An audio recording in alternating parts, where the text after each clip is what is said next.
Good morning class. तो शुरू करते हैं फिजिक्स क्लास 12। तो कल हमने पढ़ा था रेजिस्टिविटी।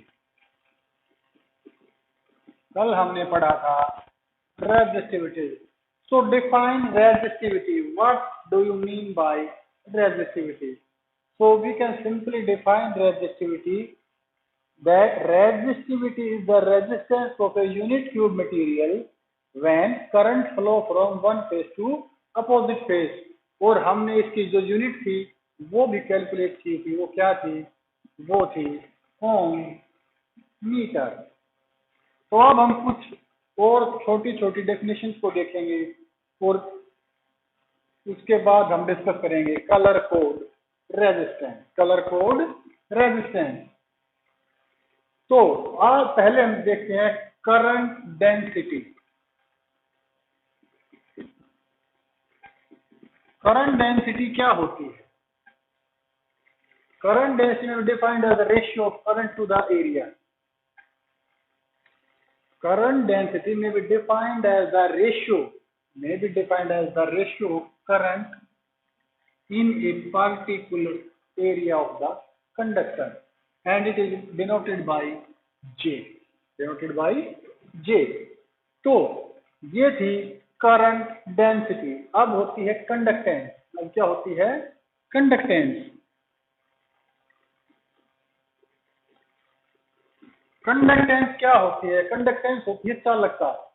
ये रेसिप्रोकल होती है, ये उल्टी होती है किसके? रेजिस्टेंस के। तो कंडक्टेंस को हम डिनोट करते हैं conductance is the property of material due to which it offer minimum और almost no resistance to the conductor, or we can say conductance is a property of a material due to which current can pass through the conductor। तो conductance होती क्या है? Conductance एक जिस तरह resistance ये property है उसी तरह कंडक्टेंस भी एक प्रॉपर्टी ही है। तो कंडक्टेंस क्या होती है? जी। ये होती है 1/r। क्योंकि रेजिस्टेंस क्या होता है? ये प्रॉपर्टी होती है जो विरोध करती है करंट के गुजरने का। जब भी रेजिस्टेंस क्या होता है? रेजिस्टेंस की प्रॉपर्टी, और ये प्रॉपर्टी विरोध करती है करंट के गुजरने या किसी कंडक्टर से या किसी भी मैटर से। दूसरी ओर कंडक्टेंस क्या है? ये वो प्रॉपर्टी है जो अलाउ करती है करंट को उसके अंदर से पास करने को। तो ये दोनों ही रेसिप्रोकल हैं। तो conductance is equal to 1/r और इसकी यूनिट होगी पर ओम। इसकी यूनिट क्या होगी? पर ओम। इसके बाद हमारे पास है कंडक्टिविटी। कंडक्टिविटी क्या होती है? Define conductivity. तो कंडक्टिविटी जो होती है वो उसको हम डिनोट करते हैं सिग्मा से। किससे? सिग्मा से। तो ये है कंडक्टिविटी और ये क्या होती है? 1/ρ। तो कंडक्टिविटी क्या होती है? कंडक्टिविटी रेसिप्रोकल होती है रेजिस्टिविटी की। और रेजिस्टिविटी क्या होती है? रेजिस्टिविटी हमने कल भी पढ़ी थी, आज भी पढ़ी है। रेजिस्टिविटी में भी defined as the resistance of a unit cube material when current flow from one phase to opposite phase। So similarly we can define conductivity। electrical or specific conductivity may be defined as the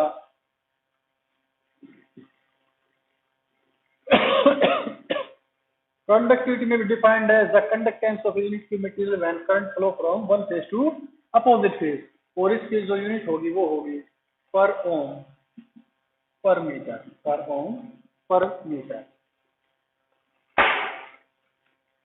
तो जो हमारा अगला topic है वो है कि पहले ही पढ़ा हुआ हमने, लेकिन एक बार फिर से देख लेते हैं।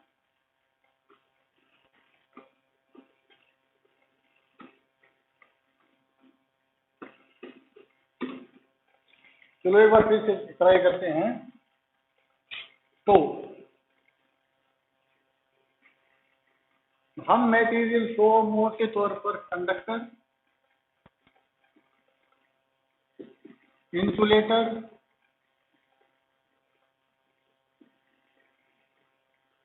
और सेमीकंडक्टर में बांट देते हैं।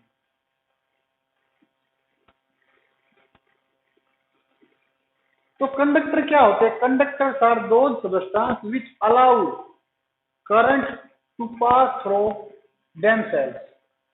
तो कंडक्टर वे होते हैं जो करंट को अपने अंदर से पास करने को अलाउ करते हैं।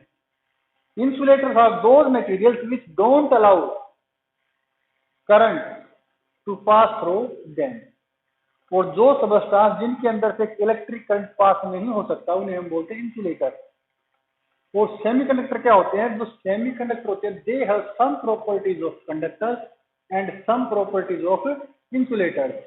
इन normal condition they are insulators but at high temperature they are conductor. तो सेमीकंडक्टर क्या होते हैं? Semiconductor are those materials which have some properties of insulator and some properties of conductor. Under normal conditions they behave like a insulator, but under special conditions they behave like a conductor. तो ये था insulator, conductor और semiconductor।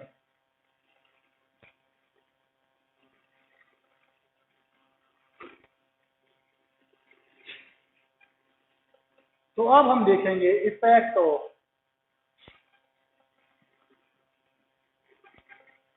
temperature on the conductivity, on the resistance, on the resistance। तो अब हम देखेंगे अगर temperature को हम बढ़ाएं या घटाएं तो क्या असर होता है।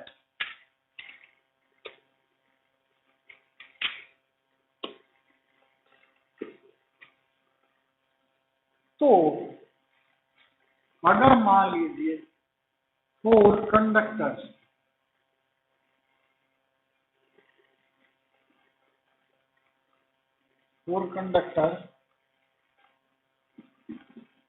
Temperature increase, resistance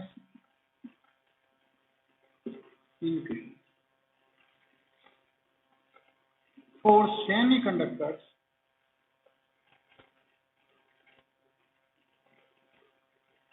temperature increase, resistance decrease। तो किसी सेमीकंडक्टर के लिए अगर टेम्परेचर को इंक्रीज करेंगे तो उसका रेजिस्टेंस डिक्रीज होता है, जबकि किसी कंडक्टर के लिए अगर हम टेम्परेचर को इंक्रीज करेंगे तो रेजिस्टेंस इंक्रीज होता है। और क्यों होता है? ये क्वेश्चन 2 नंबर का आ सकता है और कई बच्चे क्या करते हैं इसको मैथमेटिकली प्रूव करने की कोशिश करते हैं, जबकि ये एक कंसेप्चुअल क्वेश्चन है। ये क्या है? एक कंसेप्चुअल क्वेश्चन है और इसको हमें कंसेप्चुअल तरीके से हैंडल करना चाहिए। तो कंडक्टर की जो कंडक्टेंस है, जो रेजिस्टेंस है, वो टेम्परेचर के साथ इंक्रीज हो रहा है। क्यों हो रहा है? ये कंसेप्चुअल क्वेश्चन है। फॉर सेमीकंडक्टर टेम्परेचर इंक्रीज होता है तो रेजिस्टेंस डिक्रीज होता है। क्यों होता है? ये भी एक कंसेप्चुअल क्वेश्चन है। तो हम देखते हैं। तो मान लीजिए कंडक्टर है, तो कंडक्टर में वैलेंस बैंड और कंडक्शन बैंड ओवरलैप होते हैं, बिल्कुल टच में होते हैं। वो हमने बाद में डिस्कस करेंगे। तो कंडक्टर में क्या होता है? जैसे ही हम टेम्परेचर को इंक्रीज करते हैं, इसमें जो इलेक्ट्रॉन्स हैं जो मूव कर रहे हैं इस तरह मान लीजिए ये नेगेटिव है, ये पॉजिटिव है, तो इलेक्ट्रॉन्स इस तरफ मूव कर रहे हैं। तो इलेक्ट्रॉन जिस रास्ते से चल रहे हैं, क्योंकि ऐसा तो है नहीं कि इलेक्ट्रॉन बिल्कुल सीधे यहाँ से आते हैं, क्योंकि रास्ते में काफी सारे और इलेक्ट्रॉन और दूसरे आयंस भी हैं, पॉजिटिव न्यूक्लियाई भी हैं। तो ये तो हो नहीं सकता कि ये यहाँ से सीधा यहाँ चला जाए। तो हमने ड्रिफ्ट वेलोसिटी को जब डिस्कस किया था तब भी ये बात डिस्कस की थी कि जिगजैग मोशन होगा। और जो रास्ता होगा, जो रास्ता होता है इलेक्ट्रॉन का यहाँ से यहाँ तक जाने का, उसको बोलते हैं कर्नल। क्या बोलते हैं? कर्नल। तो जिस रास्ते से इलेक्ट्रॉन नेगेटिव टर्मिनल से पॉजिटिव टर्मिनल की तरफ जा रहे हैं इसे हम बोलते हैं कर्नल। और जैसे ही हम टेम्परेचर को इंक्रीज करेंगे तो इलेक्ट्रॉन्स की जो थर्मल एनर्जी है वो इंक्रीज हो जाएगी। क्या हो जाएगी? वो इंक्रीज हो जाएगी। और जैसे वो इंक्रीज होगी तो जो कर्नल है, जो रास्ता है जिससे इलेक्ट्रॉन्स मूव कर रहे हैं, वो कर्नल भी वाइब्रेट करना शुरू कर देगी। थर्मल एनर्जी की वजह से वो कर्नल क्या करना शुरू करेगी? वाइब्रेट। अब आप खुद समझिए कि ये एक आप खुद ये मानिए कि आप किसी पुल को, किसी रस्से वाले पुल को पार कर रहे हैं, किसी रस्सी के पुल को पार कर रहे हैं, और एक तो वो पुल बिल्कुल स्टेबल है, बिल्कुल स्थिर है, वो बिल्कुल भी हिलडुल नहीं रहा, तो आप उसको बहुत जल्दी पार कर लेंगे। लेकिन अगर मान लीजिए आप रस्सी के पुल के ऊपर हैं और कोई उस रस्सी के ब्रिज को मूव कर रहा है, हिला रहा है, शेक कर रहा है, वाइब्रेट कर रहा है, तो आपको वही दूरी तय करने में काफी ज्यादा टाइम लगेगा। तो if we increase the temperature in a conductor, then the kernels start vibrating. The kernels start vibrating, due to which the resistance increase. तो ये था कंडक्टर का रेजिस्टेंस क्यों इंक्रीज होता है। On the second hand, semiconductor, जब temperature increase होता है तो सेमीकंडक्टर की कंडक्टिविटी बढ़ जाती है। क्यों बढ़ जाती है? क्योंकि सेमीकंडक्टर में जो कंडक्ट वैलेंस बैंड और जो कंडक्शन बैंड होता है ना, उनके बीच में एक गैप होता है जिसको हम बोलते हैं फॉरबिडन एनर्जी गैप। तो नॉर्मल कंडीशंस में रूम टेम्परेचर पर जो कंडक्शन बैंड है वो बिल्कुल खाली होता है, उसमें कोई इलेक्ट्रॉन नहीं होता। इलेक्ट्रॉन कहाँ होते हैं? सारे वैलेंस बैंड के अंदर। तो जैसे ही हम टेम्परेचर इंक्रीज करेंगे तो जो इलेक्ट्रॉन्स हैं कहाँ पर? वैलेंस बैंड में, उनको एनर्जी मिलेगी और वो जंप करेंगे, और जो गैप है उसको, गैप को अगर हम इनको डिटेल में स्टडी करें तो ये वैलेंस बैंड है, ये कंडक्शन बैंड है, ये फील्ड होता है, ये पार्टली फील्ड एम्प्टी होता है। तो क्या होगा? इसको, ये जो एनर्जी का गैप है इसको बोलते हैं easy, forbidden energy gap. Forbidden energy gap. तो होता क्या है, जैसे ही हम टेम्परेचर इंक्रीज करेंगे तो इलेक्ट्रॉन के पास इतनी एनर्जी आ जाएगी, कोई इस एनर्जी गैप को ओवरकम कर जाए और यहाँ पहुंच जाए, और जैसे ही वहां पर पहुंचेगा वो इलेक्ट्रॉन फ्री है कंडक्शन के लिए। तो इसलिए सेमीकंडक्टर की कंडक्टेंस टेम्परेचर बढ़ाने के साथ इंक्रीज होती है, जबकि रेजिस्टेंस डिक्रीज होता है। तो we can say the resistance of the semiconductor decrease when we increase the temperature. तो ये था variation of temperature, variation of resistance with temperature.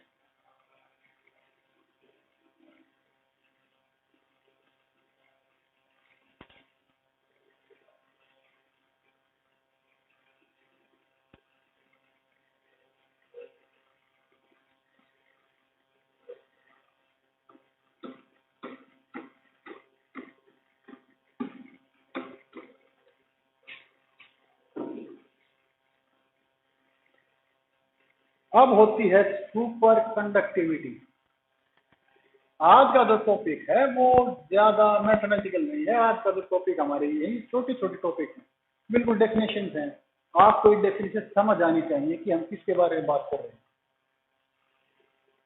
Super conductivity, तो जैसा ही नाम से ही क्लियर है, what is superconductivity? At very low temperature, at very low temperature metals or conductors lose their resistance almost completely, or we can say at very low temperatures the conductors have almost negligible resistance, and this is called superconductivity, and the conductor is called superconductor. तो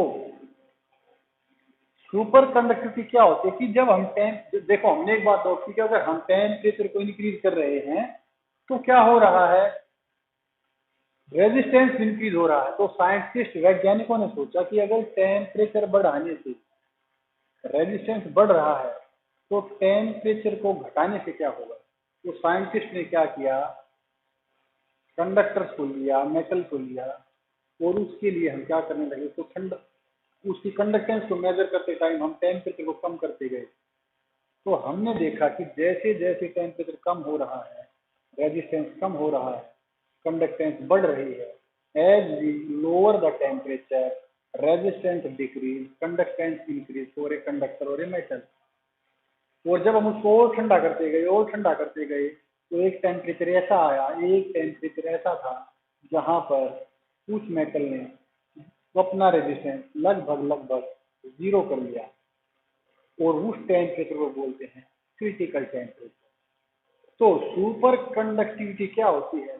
eight very low temperature metals lose their resistance almost completely, and this phenomena is called superconductivity. On the other hand, the temperature at which a metal becomes superconductor is called critical temperature.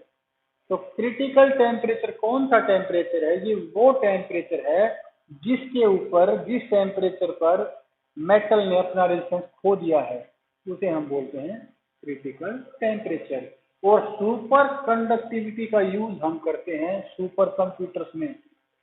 और आपने एक बात तो note की होगी कि temperature के साथ कंडक्टेंस कम होती है, रेजिस्टेंस बढ़ता है, टेम्परेचर बढ़ता है। तो इसीलिए तो आप लोगों ने नोट भी किया होगा कि जो इलेक्ट्रिकल अप्लायंसेज हैं, जैसे वोल्टेज, इन्वर्टर, या हम कुछ भी लेते हैं जैसे कंप्यूटर, लैपटॉप, उसमें हम क्या लगाते हैं? हम छोटे छोटे फैंस लगाते हैं।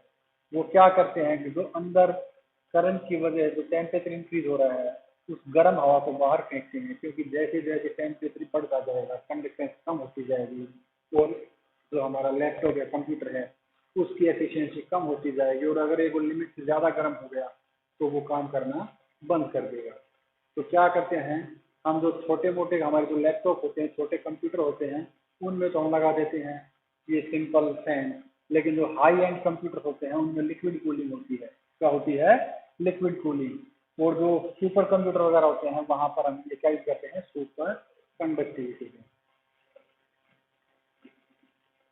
अब हम पढ़ेंगे आज का लास्ट टॉपिक। आज का लास्ट टॉपिक, और हमारा आज का लास्ट टॉपिक है colour code resistance. Colour code resistance. तो कलर कोड रेजिस्टेंस को पढ़ने से पहले हम एक टेबल ड्रा करते हैं।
तो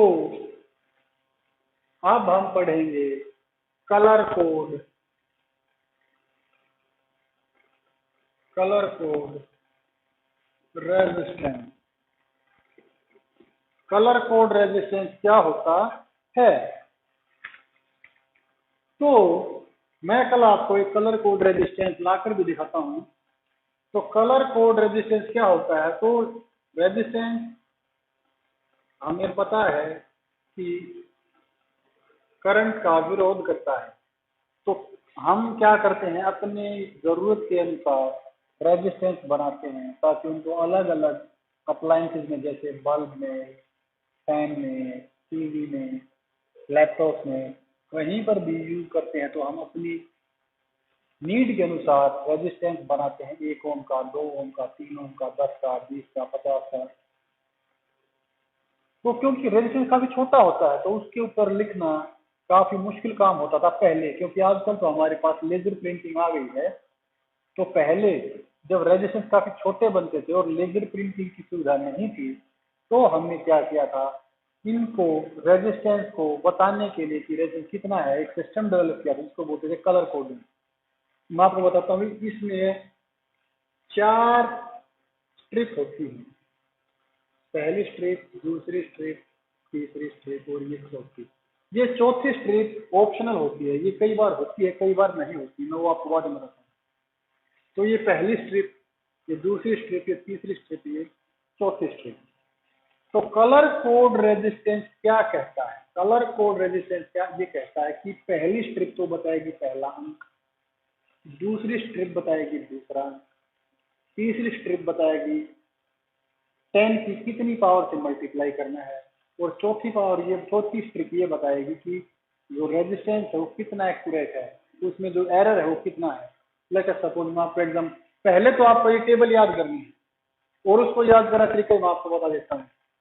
और इसमें एक बचेगा no colour, no colour 20%, no colour 20%। तो पहले तो आपको एक टेबल याद रखनी है, इसको याद रखना बहुत ही आसान है।